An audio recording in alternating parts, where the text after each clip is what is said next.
Bhojpuri film Ram Lakhan Bajrangi का मुंबई में हुआ भव्य मुहूर्त। शूटिंग मार्च में ब्रिदिन मूवी के बैनर तले बनने जा रही भोजपुरी फिल्म राम लखन बजरंगी का भव्य मुहूर्त आज अंधेरी वेस्ट मुंबई में संपन्न हो गया।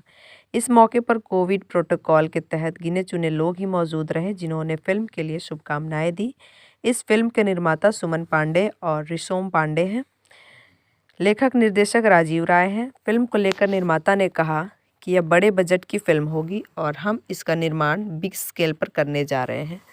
फिल्म के लिए हमने यूपी के जौनपुर का लोकेशन चुना है, जहां हम मार्च महीने पहला वीक से फिल्म की शूटिंग शुरू करेंगे।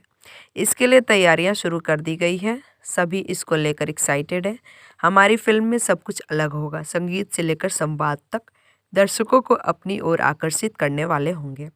उन्होंने बताया कि हमारी फिल्म में कलाकार हैं प्रिंस सिंह राजपूत, पायस पंडित, आदित्य मोहन, श्यामली श्रीवास्तव, देव सिंह, गिरीश शर्मा मुख्य भूमिका में नजर आएंगे। फिल्म का संगीत प्रेम सागर सिंह ने दिया है। गीत राजीव राय प्रेम सागर सिंह का है। क्रिएटिव निर्देशक शशि भाल है। डीओपी दीपक झा और प्रचारक संजय भूषण पटियाला है।